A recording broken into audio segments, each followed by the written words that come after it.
नमस्कार, साधना प्लस देख रहे हैं आप। पंजाब, हिमाचल, हरियाणा की तमाम बड़ी खबरों के साथ आपके साथ मैं हूं सोनाली ठाकुर। बुलेटिन शुरुआत करेंगे, इसके पहले नजर सुर्खियों पर। अमृतसर के नीलकंठ हॉस्पिटल में ऑक्सीजन खत्म होने पर की गई लगभग 6 मरीज की जान, परिजनों में मचा कोहराम। गेहूं की खरीद न होने के कारण किसान ने रोड पर किया अवरोध, सरकार के खिलाफ की गई नारेबाजी, बड़ी संख्या में लोग रहे मौजूद। CIA 2 पुलिस ने हासिल की बड़ी सफलता, दोपहिया वाहन चोर गिरोह का किया भांडाफोड़, 7 आरोपी के खिलाफ 19 मोटरसाइकिल किया बरामद। और कर्फ्यू के दौरान चोरों का कहर लगातार जारी, चोरों ने रात में कर्फ्यू के दौरान होंडा सिटी कार को किया चोरी, मामले की जांच में जुटी पुलिस।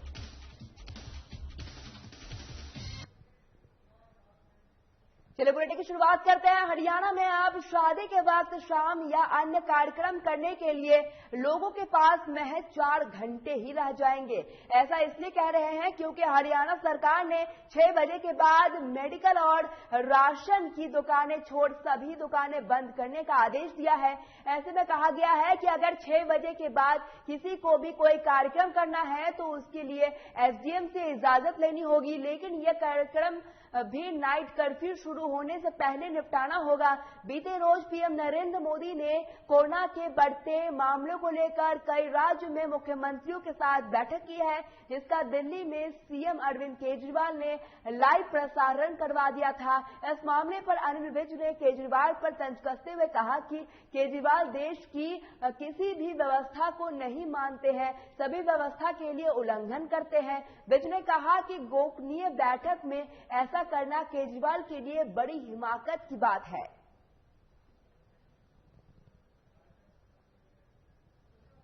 10 बजे से 5 बजे तक है, दुकानें बंद हैं 6 बजे के बाद। बाकी प्रोग्राम जिला प्रशासन से इजाजत लेके तय सीमा के अंदर जो सीमा तय की है वो कि कितनों की हाजिरी हो सकती है वो परमिशन लेकर कर सकते हैं। सर ये माना जाए कि 4 घंटे में लोगों को कार्यक्रम निपटाना होगा, मजबूरी है, इतना कोरोना फैला हुआ है। पंजाब की मंडियों में कनक की खरीद का सीजन चरम पर है। लगातार सरकार कोशिश कर रही है कि किसान को किसी भी तरह की कोई दिक्कत न हो। हालांकि बदलते मौसम के कारण कुछ जगह पर किसानों की समस्या बढ़ गई है, लेकिन समय बदलते रहते हैं और समस्याओं को दूर किया जाता है। किसानों की मुसीबत सरकार ने सभी इंतजाम किए हैं और 48 घंटे के अंदर उन्हें उनकी फसल की कीमत भी दी जा रही है। मार्केट कमेटी के सेक्रेटरी संदीप सिंह ने कहा कि चालू खरीद सीजन के दौरान किसानों को मंडियों में किसी भी तरह की समस्या नहीं होने दी जाएगी। जो दिक्कतें आ रही है उन्हें जल्द से जल्द ठीक कर दिया जाएगा।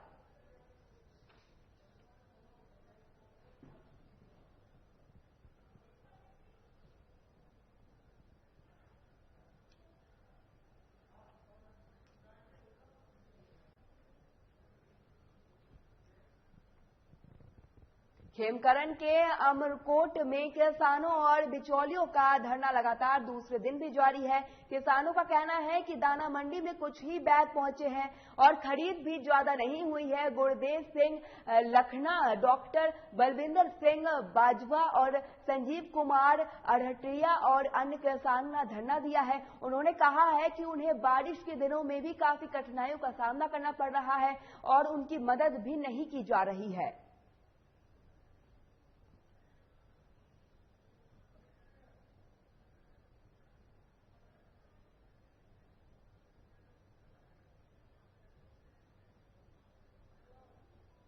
ना सानू बारदाना मिल रहा। असी 17 तरीक को इतने धरना दिता सी, उस दिन SDM साहब आए थे, चलावा जहा कम करके फॉर्मैलिटी जी करके सरोपे पवा के इतों चले गए, कोई खरीद नहीं की। सिर्फ घट तो घट इन्हें बोली दी 10% 15%। अज जो किसान वीर और आड़तियां वालों अमरकोट चौक में धरना दिता जा रहा, कल 10 बजे से बैठे ने और रात भी मील के और गड़े पेंदे रहे और रात भी इतने ही सारे वीर हाजिर रहे ने। ये किसान वीर पिछले 15 दिनों तो मंडियों के खज्जल खुआर हो रहे हैं और पंजाब सरकार साडी मौजूदा निकम्मी सरकार ਜੋ ਬਾਰਦਾਨਾ ਦੇਣ ਵਿੱਚ ਅਸਮਰੱਥ ਹੈ, ਜੋ ਜਿਹੜੀਆਂ ਸਾਡੇ ਬਾਰਦਾਨਾ ਉਹ ਕਰਨ ਤੋਂ ਇੱਥੇ नहीं आ रहा मंडी ਦੇ ਵਿੱਚ। हिमाचल प्रदेश में 72 घंटों के लिए हो रही भारी बारिश और बर्फबारी से जीवन अस्त व्यस्त हो गया है।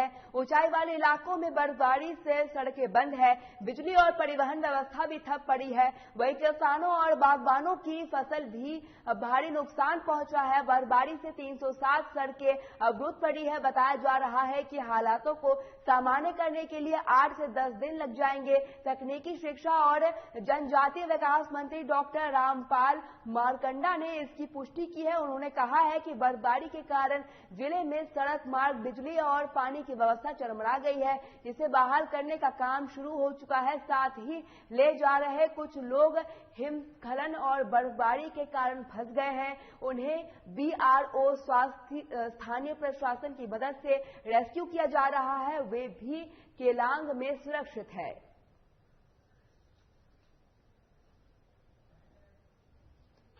जहाँ तक बेमौसमी बर्फबारी का विषय है, इससे लाहौल स्पीति में बहुत नुकसान ही बहुत हुआ है कि पिछले 3 दिनों से निरंतर जो है सारी सड़कें बंद पड़ी है और वहां पर जो है लेह लद्दाख जाने वाले जो लेबर थे, मजदूर थे, वहां के लोग थे, वो बड़ा फंसे रहे। लगभग कल हमने 200-250 के लोगों को रेस्क्यू किया है, जिससे बर्फबारी के कारण जो है सारी सड़कें अवरुद्ध पड़ी है, सब बिजली की लाइनें सब टूट चुकी है और सारे पोल गिर चुके हैं। खमन केरन में एक युवक ने जहर खाकर आत्महत्या कर ली है। मामला वल्टो थाना क्षेत्र के ढोलन गांव का है, जहां युवक ने लड़के के परिवार से धमकी दी गई थी और इस दौरान उसने आत्महत्या कर ली। मृतक की मां ने कहा कि उनके बेटे पर झूठा आरोप लगाया गया है और उसके पहले भी लड़की के परिवार वालों ने युवक के साथ मारपीट भी की है। हालांकि दूसरे पक्ष का कहना है कि युवक की मौत पर उनका कोई भी हाथ नहीं है। पुलिस के मुताबिक मृतक के परिजनों की तहरीर पर मुकदमा दर्ज कर लिया गया है और मामले की जांच शुरू कर दी गई है। मेरा पोते में छोटा जा मेरा भरा की ना सी ओदा मंगा सिंह की गल हुई सारी ये गल होई आ कि इदां गली च बाहर जांदा ਸੀ ਤੇ ਗਲੀ ਦੇ ਵਿੱਚ ਇਹ ਆਂਦੇ ਸੀ ਵੀ ਸਾਡੇ ਘਰ ਨੂੰ ਝਾਤੀਆਂ ਮਾਰਦਾ। ਕੌਣ ਆਂਦੇ ਸੀ? ਇਹ son of ਗੁਰਸਾਹਿਬ ਸਿੰਘ, ਉਹਦੀ ਪਤਨੀ ਗੋਗਾ, ਉਹਦੀ ਲਟਕੀ ਮਾਣੀ, son of Prem Singh. Raj Kaur wife of Jaswant Singh ਵਾਸੀ ਢੋਲਣ ਨੇ ਦੱਸਿਆ ਵੀ ਮੇਰਾ ਭਤੀਜਾ ਸੀਗਾ ਲਵਪ੍ਰੀਤ ਸਿੰਘ ਲੱਭਾ son of ਮੰਗਾ ਸਿੰਘ ਵਾਸੀ ਪੂਤ ਪਿੰਡ ਭੰਗਾਲਾ। ਇਹ ਛੋਟਾ ਹੁੰਦਾ 1.5 ਸਾਲ ਦਾ ਜਿਹੜਾ ਸੀ ਉਹ ਲਿਆ ਕੇ ਪਾਲਿਆ ਅਤੇ ਇਹ ਅੱਜ ਤੋਂ ਕਰੀਬ 2 ਮਹੀਨੇ ਪਹਿਲਾਂ ਲਾਗੇ ਰਹਿੰਦੀ ਕੁੜੀ ਲੜਕੀ ਮਾਣੀ ਆ 12 ਦੀ ਉਮਰ ਕਰੀਬ 12-13 ਸਾਲ ਡਾਕਟਰ ਆਫ ਗੁਰਸਾਹਿਬ ਸਿੰਘ ਉਸ ਨੂੰ ਇਹਨੇ ਛੇੜਿਆ ਸੀ 2 ਮਹੀਨੇ ਪਹਿਲਾਂ ਤੇ ਜਿਹਦਾ ਪਿੰਡ ਦੀ ਪੰਚਾਇਤ ਨੇ ਮੋਹਰਾਂ ਨੇ ਰਾਜਨਾਮਾ ਕਰਵਾਤਾ ਤੇ ਪੰਚਾਇਤ ਤਾਂ ਕਹਿਣ ਦੇ ਇਹਨੂੰ ਪਿੰਡੋਂ ਬਾਹਰ। अमृतसर में सरबन का भला चैरिटेबल ट्रस्ट ने एक बार फिर से जरूरतमंदों की मदद के लिए सामने आए हैं। ट्रस्ट के एजेंटों के एक धोखे का शिकार हुए 6 नौजवान ने लड़के लड़कियों को अपने खर्च पर दुबई से सुरक्षित वापस अपने देश बुलाया है। दरअसल दुबई में धोखे का शिकार होने के बाद ये नौजवान आर्थिक तंगी की मार झेल रहे थे और उनके परिवार भी आर्थिक रूप से कमजोर होने के चलते उन्हें घर लाने में असमर्थ थे। इसी के चलते ट्रस्ट का जिम्मा उठाते हुए सभी को वापस घर बुलाया गया है। ये सभी नौजवान शनिवार को अमृतसर के श्री गुरु रामदास अंतर्राष्ट्रीय हवाई अड्डे पर पहुंचे। सरबन का भला चैरिटेबल ट्रस्ट के शमशेर सिंह ने बताया कि आर्थिक मजबूरियों के कारण पंजाब सहित दूसरे राज्यों के लोग लालची एजेंटों के चुंगल में आकर फंस जाते हैं और अपने बच्चों को नौकरी के लिए अरब देशों में भेज देते हैं, लेकिन विदेश में लड़कों की जाली या डिफॉल्ट कंपनियों में फंसा दिया जाता है और कई लड़कियों को जिम्मेदारों और कारोबारियों के पास भेज दिया जाता है। साथ ही बताया गया है कि कोरोना काल में के दौरान वो लगभग 30 से अधिक लड़कियों को घर बुला चुके हैं। साथ ही कुल 500 के करीब नौजवान लड़कों को यह ट्रस्ट वापस भारत ला चुकी है और उनकी पूरी कोशिश है कि बाकी बच्चों को भी जल्द से जल्द वापस लाया जाए। कश्मीर से घूमना था जी, कश्मीर से एजेंट एक हैगा जी गुरजंट सिंह, मतलब मैं भी चकदा मुंडा, उन्होंने फसाता जी विजय जी ਸਾਨੂੰ 2-2.5 ਮਹੀਨੇ ਆਪਾਂ ਨੂੰ ਹੋ ਗਏ ਉੱਥੇ ਬੈਠਿਆਂ ਨੂੰ। ਰੋਟੀ ਪਾਣੀ ਦਾ ਖਰਚਾ ਵੀ ਆਪਾਂ ਘਰੋਂ ਮੰਗਾਉਂਦੇ ਰਹੇ ਜੀ। ਫਿਰ ਸਾਨੂੰ ਆਪਾਂ ਕੰਟੈਕਟ ਕੀਤਾ ਡਾਕਟਰ ਸਾਹਿਬ ਨਾਲ, SP ਸਿੰਘ ਡਾਕਟਰ ਬੁਲਾਏ, ਫਿਰ ਉਹਨਾਂ ਨੇ ਸਾਡੀ ਮਦਦ ਕੀਤੀ, ਸਾਨੂੰ ਇੱਥੇ ਘੱਲਿਆ ਜੀ। ਨਹੀਂ ਸਾਡਾ ਫੈਨ ਫੋਨ ਬਹੁਤ ਭੜ ਗਿਆ, ਫਿਰ ਉਹਨਾਂ ਨੇ ਸਾਰਾ ਕੁਝ ਹੱਲ ਕਰਕੇ ਉੱਥੇ ਭੇਜਿਆ ਸਾਨੂੰ। ਠੀਕ ਹੈ, 2 ਮਹੀਨਿਆਂ ਬਾਅਦ ਸਾਡੇ ਨਾਲ ਧੋਖਾ ਹੋਇਆ। ਇੱਥੋਂ ਜਿਹੜਾ ਕੁਛ ਲੰਟ ਕਹਿ ਕੇ ਲੈ ਕੇ ਗਏ ਸੀ ਉਹ ਕੁਛ ਉੱਥੇ ਨਹੀਂ ਮਿਲਿਆਗਾ। ਤੇ ਮੈਂ ਤਾਂ ਇਹੀ ਤੁਹਾਨੂੰ ਕਹਿਣਾ ਚਾਹੁੰਦੀ ਹਾਂ ਵੀ ਕੋਈ ਵੀ ਗੱਲ ਚੱਕਰ 'ਚ ਨਾ ਫਸੇ, ਪੂਰੀ ਦੀ ਇਮੀਗ੍ਰੇਸ਼ਨ ਕਲੀਅਰ ਕਰਾ ਕੇ ਇੱਥੋਂ ਜਾਵੇ।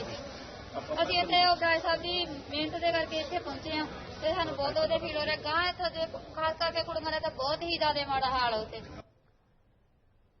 कोरोना काल में सबसे अधिक महामारी ऑक्सीजन के लिए हो रही है। ऐसे में पानीपत के मतलौडा स्थित इंडस्ट्रियल ऑयल कॉर्पोरेशन लिमिटेड के 10 मेट्रिक टन ऑक्सीजन लेकर चलाकर टैंकर चोरी हो गया है, जिसे पानीपत ड्रग कंट्रोलर ने टैंकर को सिरसा के लिए भेज दिया है, लेकिन टैंकर गुरुवार शाम तक भी सिरसा नहीं पहुंचा।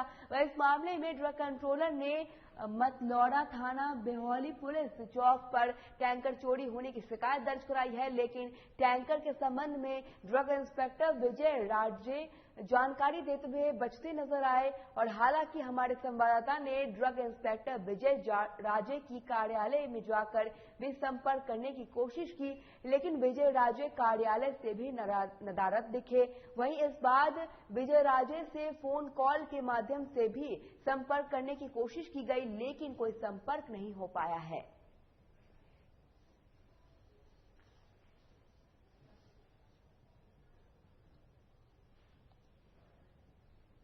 ड्रग इंस्पेक्टर की तरफ से एक शिकायत आई थी, तो उसमें थाना मतलौडा में हमने एक FIR दर्ज की है।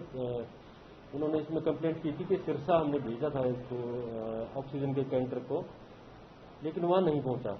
तो वो FIR हमने दर्ज की, इन्वेस्टिगेशन उसमें कर रहे हैं। उसमें पेपर कुछ और बोलते हैं, वर्बल कुछ और है, कंप्लेंट कुछ और है, तो वो सारी चीजें वेरीफाई करने वाली है और उसमें हम गहराई से जांच करें। पलवल हरियाणा में जहां निकाय चुनाव को लेकर तैयारियां तेजी चल रही है, वहीं जिला पलवल में वोटर लिस्ट को लेकर बवाल मचा हुआ है। वहीं नगर परिषद पलवल के पार्षद नई बनी वोटर लिस्ट और वार्ड बंदी में संतुष्ट नहीं है। वार्ड पार्षदों की मांग है कि प्रशासन दावे और आपत्तियां लेने के लिए औपचारिकता निभाने की बजाय धरातल पर काम करके वोटर लिस्ट को ठीक करवाए। की मीटिंग पंचायत भवन में किस लिए बुलाई गई थी और क्या हुआ मीटिंग का रिजल्ट? आज की जो मीटिंग बुलाई गई थी पंचायत भवन में, सारी पॉलिटिकल पार्टीज के लोगों को इसमें बुलाया गया।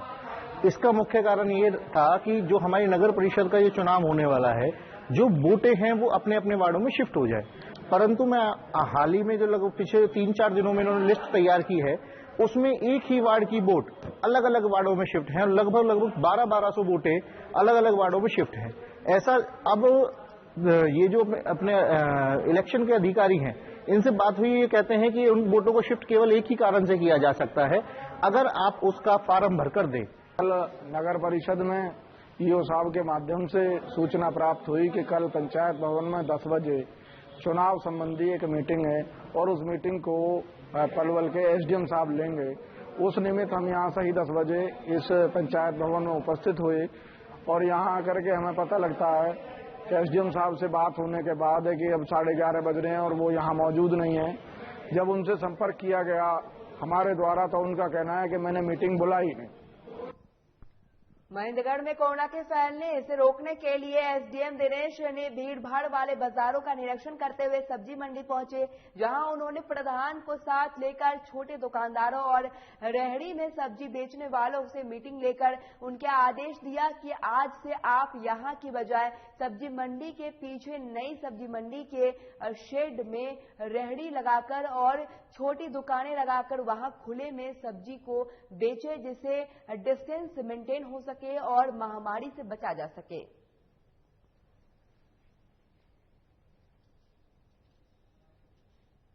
देखो जी, मानना तो इससे % करेंगे, 1000% करेंगे।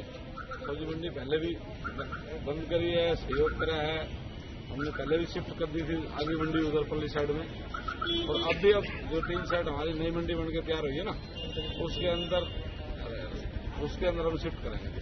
जैसा कि आपको पता है कि कोरोना विकराल रूप के साथ लौटा है और मानव जीवन संकट में है, तो हम एहतियातन तौर पे जो भी हम कर सकते हैं कोशिशें वो कर रहे हैं ताकि कोरोना की रोकथाम की जा सके। इनको सोशल डिस्टेंसिंग वगैरह से इनके लिए स्थान निर्धारित कर दिया है, 5-5, 6-6 फीट का गैप देंगे और इनको बिठाएंगे और कल से भीड़ को भी नियंत्रित किया जाएगा।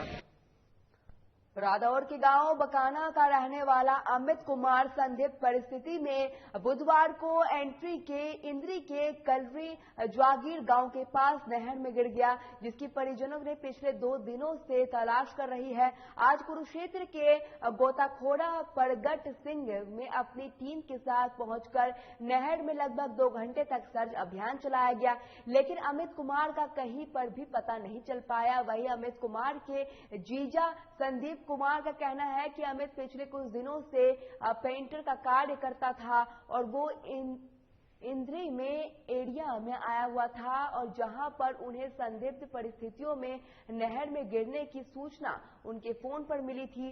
टीम ने शव को तलाश कर रही है, लेकिन अभी तक कुछ पता नहीं चल पाया है।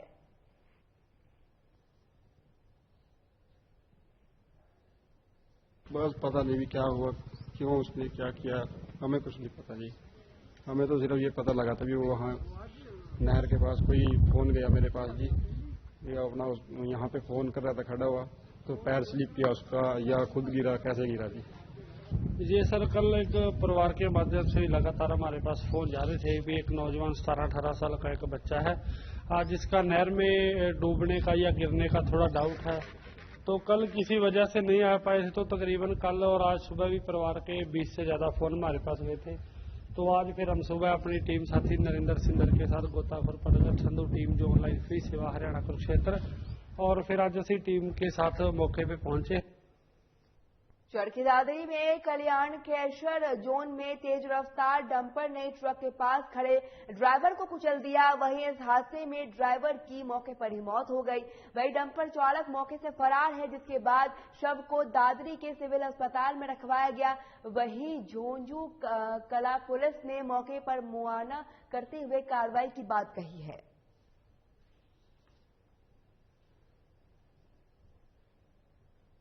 का लड़का है, इसको एक ट्रक वाले ने क्रेशर जोन में इसके ऊपर से गाड़ी चढ़ा दी और इसको हम लेके आए हैं यहाँ सरकारी हॉस्पिटल में। यहाँ इन्होंने ये मृत घोषित कर दिया है, पुलिस को इतला कर दिया इसके बारे में। तो हाँ जी, ट्रक ड्राइवर नहीं मिला हमारे को, वहाँ ट्रक वहाँ खड़ा हुआ है। कल्याणा जोन में सूचना मिली थी कि डंपर से एक्सीडेंट हो गया, 3 लड़के का जो यहाँ मौका पहुंचे हैं, डंपर को काबू कर लिया जिससे एक्सीडेंट होगा। तो इसमें सूर्य नाम के जो पार्टी का लड़का है उसके साथ एक्सीडेंट हुआ था, जिसकी मृत्यु हो चुकी है। जो उसकी लाश को सरकारी हॉस्पिटल में पोस्टमार्टम के लिए ले जा चुकी है। दोपहिया वाहन चुराने वाले आरोपियों पर एसपी लोकेंद्र सिंह ने आदेश अनुसार CIA 2 पुलिस द्वारा लगाम कसने का उल्लेखनीय सफलता हासिल करते हुए एक शातिर चोर गिरोह का भंडाफोड़ किया है। बता दें कि गिरोह के 7 सदस्य को गिरफ्तार करते हुए CIA 2 पुलिस द्वारा उनके कब्जे से 3 लाख रुपए से ज्यादा मूल्य के 19 चोरी मोटरसाइकिल और बरामद कर लिया गया है। वही गिरोह से जुड़े 3 अन्य सदस्यों को भी पुख्ता पहचान की ली गई है, जिनकी सरगर्मी से तलाश की जा रही है। वही पूछताछ और जांच के बाद ही आरोपियों को अदालत में पेश किया जाएगा, जहां सभी को न्यायालय में आदेश अनुसार न्यायिक हिरासत में भेज दिया गया है।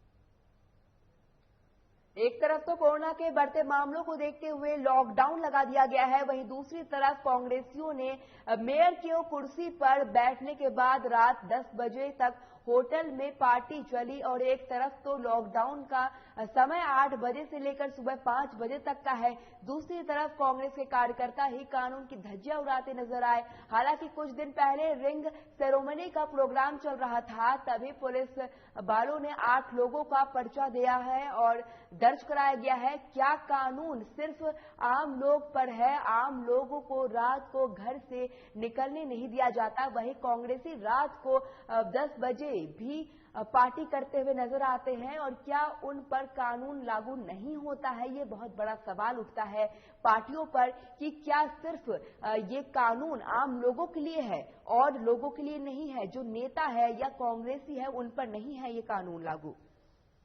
ਬੰਦਾ ਕੋਈ ਦੁਕਾਨ ਖੋਲਦਾ ਉਹਦੀ ਬੰਦ ਕਰਾ ਦਿੰਦੇ ਆ, ਇਹਨਾਂ ਵਾਸਤੇ ਖੁੱਲ੍ਹਾ ਜੀ। ਹੁਣ ਟਾਈਮ ਕਿੰਨਾ ਕੁ ਹੋਇਆ? ਟਾਈਮ ਦੇਖ ਲਓ ਜੀ ਤੁਸੀਂ, 9:30 ਹੋ ਗਏ, ਪਰ ਇਹਨਾਂ ਵਾਸਤੇ ਖੁੱਲ੍ਹਾ ਜੀ। ਕਿਹਦੀ ਟਾਈਮ ਪਾਰਟੀ ਕਿਹਦੀ ਚੱਲ ਰਹੀ ਹੈ? ਪਾਰਟੀ 3 ਪੈਨਲ ਦੀ ਚੱਲ ਰਹੀ। ਨਹੀਂ ਕੋਈ ਲੀਡਰ ਹੈ ਇੱਧਰ? ਕੌਣ ਹੈ ਲੀਡਰ? ਹੋ ਸਕਦੇ ਲੀਡਰ ਹੀ ਆ ਸਕਦੇ ਇਸ ਵੇਲੇ, ਇਸ ਤੋਂ ਹੋਰ ਤਾਂ ਕੋਈ ਆਮ ਬੰਦਾ ਤਾਂ ਆ ਨਹੀਂ ਸਕਦਾ ਜੀ। ਕਿੰਨੇ ਕੁ ਜਣੇ ਅੰਦਰ? ਅੰਦਰ ਦੇਖ ਲਓ ਤੁਸੀਂ, ਗੱਡੀਆਂ ਦੇਖੋ ਕਿੰਨੀਆਂ ਆਉਣੀਆਂ। ਇੱਕ ਗੱਡੀ 'ਚ ਮੰਨ ਲਓ 7 ਸੀਟਰ ਹੈ, ਉਹ 'ਚ 4 ਤਾਂ ਹੋਣਗੇ, 50 ਗੱਡੀਆਂ ਵੀ ਹੋਣਗੀਆਂ, देख लो। कोरोना महामारी के कारण जालंधर सिविल अस्पताल में EIIS अस्पताल में स्थानांतरण कर दिया गया है। बता दें कि अस्पताल के अंदर कूड़े के ढेर थे और छात्रावास की छतों पर पानी गिर रहा था। वहीं साफ सफाई की बात करें तो सफाई के नाम पर कुछ नहीं हुआ था। कोरोना महामारी के कारण जालंधर के सिविल अस्पताल के ESI अस्पताल में स्थानांतरित कर दिया गया है। आपको बता दें कि अस्पताल के अंदर कूड़े के ढेर थे और छात्रावास की छतों पर पानी गिर रहा था। खेमकरण विधानसभा क्षेत्र के अंतर्गत दाना मंडी में बरनाला में बारदान और गेहूं की खरीद न कारण और किसानों और बिचौलियों में पट्टी खेमकरण मेन रोड पर अवरुद्ध कर दिया गया है और केंद्र सरकार और पंजाब सरकार के खिलाफ नारे लगाए गए हैं। वहीं पूर्व सरपंच सलविंदर सिंह ने कहा कि आज कितने दिन हो गए हैं, ना तो कोई निरीक्षक गेहूं की खरीद करने आया है और ना ही बरदाना की मंडियों में भेजा गया है, ना ही बरदाना के भरे हुए गेहूं का उठान हो रहा है। साथ ही उन्होंने कहा है कि मंडी के बरदाना आने और सरकारी खरीद शुरू होने तक विरोध जारी रहेगा। वहीं इस अवसर पर अड़हत्या भल्लू सिंह सहित बड़ी संख्या में लोग मौजूद रहे। अमृतसर के फतेहगढ़ चूड़िया रोड के स्थित नीलकंठ हॉस्पिटल में देर रात ऑक्सीजन खत्म होने से हड़कंप मच गया, जिसके बाद धीरे धीरे कुल 6 लोग तड़प कर अपनी जान गंवा दिया। परिजनों के मुताबिक उनके भाई को सांस लेने में दिक्कत थी और कल तक उनकी हालत ठीक थी, लेकिन देर रात वो तड़पने लगे जब उन्होंने देखा कि उनकी ऑक्सीजन खत्म हो गई है। उसके बाद भाई के साथ वाले बेड पर भी कोरोना के वार्ड के मरीज भी धीरे धीरे ऑक्सीजन खत्म होने से वजह से दुनिया को अलविदा कह दिया। सर 5 पेशेंट कोविड के पेशेंट की डेथ हुई है due to non supply of oxygen. Administration कह रही है कि डीसी साहब का ऑर्डर है कि किसी भी प्राइवेट हॉस्पिटल में सिलेंडर नहीं दिता जाएगा, पहला नानों के हॉस्पिटल की रिक्वायरमेंट पूरी की जाएगी। उत्तर उन्होंने अपने पुलिस 4-5 गड्डियां लगाई हुई हैं कि पहला सप्लाई उन्होंने दो, जो बिल्कुल ओके होंगे फिर देवांगे। एट प्रेजेंट भी सीन जाके देखो तुम उत्थे जो 3 मेन सप्लायर ने ऑक्सीजन सप्लायर, कोई भी ऑक्सीजन एक सिलेंडर। कोरोना महामारी से बढ़ते संकट के बीच देश में ऑक्सीजन की मांग को लेकर बेतहाशा बढ़ोतरी हुई है। कई अस्पतालों में ऑक्सीजन की कमी की खबरें सामने आई है। वहीं इस मुश्किल घड़ी में रेल कोच फैक्ट्री कपूरथला में भी ऑक्सीजन की बढ़ती मांग के लिए आपूर्ति के लिए अपने ऑक्सीजन फ्लैट से 1210 किलोग्राम तरल oxygen Guru Nanak medical college और अस्पताल अमृतसर में सप्लाई की गई है। देश में बढ़ रहे कोविड मरीजों की संख्या की वजह से कई अस्पतालों में ऑक्सीजन की सप्लाई में कमी आई है। इसी वजह से इस सप्लाई को पूरा करने के लिए रेलवे ने कई कदम उठाए हैं। इनमें सबसे बड़ा कदम है अब मेडिकल ऑक्सीजन एक्सप्रेस चलाना, जिससे कि भारतीय रेल देश के कोने कोने में ऑक्सीजन की सप्लाई को बहुत ही तीव्र गति से पहुंचा रही है। तरनतारण में बंदूक के नोक पर लूटपाट में आरोपियों ने ट्रक छीन लिया था, जिन्हें पुलिस ने 24 घंटे के अंदर डोरियर के साथ ट्रक को पता लगा लिया है और मौके पर युवक को भी गिरफ्तार कर लिया गया है। रात ਨੂੰ 11:30 ਦਾ ਵੇਲਾ ਸੀਗਾ ਜੀ ਤੇ ਇਹ ਟਰੱਕ ਫਿਰੋਜ਼ਪੁਰ ਵਾਲੀ ਸਾਈਡ ਤੋਂ ਆ ਰਿਹਾ ਸੀਗਾ। ਇਹਨਾਂ ਨੇ ਅੱਗੇ ਜੰਮੂ ਇੱਟਾਂ ਲੈਣੀਆਂ ਸੀ, ਲੈ ਕੇ ਜਾਣੀਆਂ ਸੀਗੀਆਂ। 15,000 ਇੱਟ ਸੀਗੀ ਟਰੱਕ 'ਚ ਲੋਡਡ। ਬਾਈ ਟੈਰੀ ਟਰੱਕ ਨੂੰ ਇੱਕ ਹੋਂਡਾ ਕਰੇਟਾ ਗੱਡੀ ਆਈ ਹੈ ਜੀ, ਹੁੰਡਾਈ ਕਰੇਟਾ, ਤੇ ਉਸ ਗੱਡੀ ਨੇ ਇਹਨਾਂ ਨੂੰ ਘੇਰ ਕੇ ਤੇ ਪਹਿਲਾਂ ਤਾਂ ਉਹਨਾਂ ਨੇ ਫਾਇਰ ਕੀਤਾ ਤਾਂ ਗੱਡੀ ਰੁਕਵਾਈ। ਫਿਰ ਫਾਇਰ ਕਰਨ ਤੋਂ ਬਾਅਦ ਫਿਰ ਇਹਨਾਂ ਨੂੰ ਥ੍ਰੈਟਨ ਕਰਕੇ ਤੇ ਇਹਦੇ ਵਿੱਚ ਗੱਡੀ ਵਿੱਚ ਸਵਾਰ ਜਿਹੜੇ ਸੀਗੇ ਬੰਦੇ ਉਹਨਾਂ ਨੂੰ ਉਤਾਰ ਕੇ ਆਪਣੀ ਗੱਡੀ 'ਚ ਬਿਠਾ ਲਿਆ ਤੇ ਜਿਹੜਾ ਟਰੱਕ ਦੀ ਸਨੈਚਿੰਗ ਕਰਕੇ ਫਿਰ ਇਹ ਇੱਧਰ ਨੂੰ ਝਬਾਲ ਵਾਲੀ ਸਾਈਡ ਨੂੰ मूव करके। देश में बढ़ते कोरोना वायरस के केसों के चलते पूरे देश डरा हुआ है। हर एक के मन में केवल एक ही बात सामने आ रही है कि जाने कब तक देश में कोरोना मुक्त होगा। वही देश में प्रधानमंत्री बार बार पब्लिक से एक ही अपील कर रहे हैं कि कोरोना को हराना है तो उनकी चेन को तोड़ना अति आवश्यक है। सरकारी गाइडलाइन का पालन करने और कोरोना वायरस लगाकर देशवासियों को कोरोना को हरा सकते हैं। ये शब्द छावनी के रामबाग के स्थित वृद्ध आश्रम के प्रधान हरीश गोयल के कोरोना टीकाकरण के लिए वृद्ध आश्रम में एसडीसी राजदीप कौर और सेहत विभाग के सहयोग से लगाए गए कैंप का शुभारंभ करने के पश्चात कहे हैं। उन्होंने एसडीसी राजदीप कौर का इस टीकाकरण अभियान में सहयोग देने पर धन्यवाद दिया है। वहीं इस अवसर पर प्रधान हरीश गोयल सहित कई गणमान्य लोग मौजूद रहे। भारत में जो ये कोविड महामारी बहुत तेजी से दूसरे फेज में अब बहुत बढ़ रही है, उसी उपलक्ष्य में श्री रामबाग वृद्ध सेवा आश्रम कमेटी जो कि हमारे सामाजिक कार्यों के लिए जानी जाती है, तो उसने सोचा कि भी एक जिला प्रशासन और सिविल अस्पताल के सहयोग से आज हम ये कैंप कोविड वैक्सीन का लगा रहे हैं। जिन जिन लोगों ने अभी तक वैक्सीन नहीं लगाई थी, हमने इस कैंप में नए जो वैक्सीन वाले हैं जिनको नहीं लगी है उनको बुलाया है। फगवाड़ा में कर्फ्यू के दौरान चोरों का कहर लगातार जारी है और खालसा NKL में एक होंडा सिटी कार चोरी का मामला सामने आया है। वही गाड़ी के मालिक ने बताया कि कल रात उन्होंने अपनी गाड़ी अपने घर के बाहर पार्क की थी। जब सुबह उठकर देखा तो घर के बाहर गाड़ी नहीं थी। उन्होंने इधर उधर देखने के बाद फगवाड़ा पुलिस को सूचना दी गई, जहां फगवाड़ा पुलिस ने अधिकारियों ने घर वालों के बयान के आधार पर कार्रवाई शुरू कर दी है। प्रशासन ने अधिकारियों ने मोहल्ले में लगे सीसीटीवी कैमरे को खंगालने में जुटी हुई है। ਗੱਡੀ ਜਿਹੜੀ ਸੀਡੀ ਹੋਂਡਾ ਜਿਹੜੀ ਆ ਖਾਲਸਾ ਕਲੇਬ ਸਾਡਾ ਘਰ ਆ, ਇੱਥੋਂ ਜਿਹੜੀ ਰਾਤੀ 12 ਤੋਂ ਬਾਅਦ ਜਿਹੜਾ ਟਾਈਮ ਸੀਗਾ ਉਹ ਚੋਰੀ ਹੋਈ ਹੈ, ਕਿਉਂਕਿ ਕੁੱਤੇ ਬਹੁਤ ਭੌਂਕਦੇ ਸੀ, ਸਾਰੇ ਮੱਲੇ ਵਾਲੇ ਦੱਸ ਰਹੇ ਆ। ਤੇ ਸਿਟੀ ਹੋਂਡਾ ਜਿਹੜੀ ਗੱਡੀ ਹੈ ਸਾਡੀ ਇਹ ਅਜੇ 2 ਮਹੀਨੇ ਪਤਾ ਨਹੀਂ ਲੱਗ ਰਿਹਾ। ਅਸੀਂ ਆਪਣੀ ਕੰਪਲੇਂਟ ਜਿਹੜੀ ਆ ਸਿਟੀ ਥਾਣੇ ਦੇ ਵਿੱਚ ਦੇ ਚੁੱਕੇ ਆ ਤੇ ਪੁਲਿਸ ਵਾਲੇ ਇੱਥੇ ਆਏ ਆ, ਆਪਣੇ ਉਹ ਕੈਮਰੇ ਵਗੈਰਾ ਸਾਰੇ ਆਲੇ ਦੁਆਲੇ ਹੁਣ ਚੈੱਕ ਕਰ ਰਹੇ ਆ। ਕੋਈ ਜਿਹੜੀ ਇਹ ਲੜਕੀ ਨੇ ਕੰਪਲੇਂਟ ਕੀਤੀ ਆ ਕਰਨਦੀਪ ਕੌਰ ਨੇ ਖਾਲਸਾ ਇਨਕਲੇਵ ਤੋਂ, ਠੀਕ ਹੈ ਜੀ। ਇਹਨਾਂ ਦੀ ਕੋਈ ਗੱਡੀ ਘਰ ਦੇ ਬਾਹਰ ਲਾਈ ਸੀ ਤੇ ਜਿਹੜੀ ਕੋਈ ਚੋਰੀ ਹੋ ਗਈ ਹੈ, ਠੀਕ ਹੈ ਜੀ। ਉਹਦੇ ਵਾਸਤੇ ਅਸੀਂ ਜਿਹੜੇ ਆਲੇ ਦੁਆਲੇ ਕੈਮਰੇ ਜਿਹੜੇ ਆ ਚੈੱਕ ਕਰ ਰਹੇ ਹਾਂ, ਠੀਕ ਹੈ ਜੀ। ਇਹਦੀ ਤਫਤੀਸ਼ ਚੱਲ ਰਹੀ ਹੈ। फगवाड़ा की खबर आपको बता रहे हैं, जहां कर्फ्यू के दौरान चोरों का कहर लगातार जारी है और खालसा NK लेवल में एक होंडा सिटी कार की चोरी का मामला सामने आया है। वही गाड़ी के मालिक ने बताया कि कल रात उन्होंने अपनी गाड़ी को घर के बाहर पार्क किया था। जब सुबह उठकर देखा तो घर के बाहर गाड़ी नहीं थी। फिलहाल पुलिस ने परिजनों के हिसाब से मामला दर्ज कर लिया है और इस दौरान सीसीटीवी कैमरे को खंगालने में पुलिस जुटी हुई है।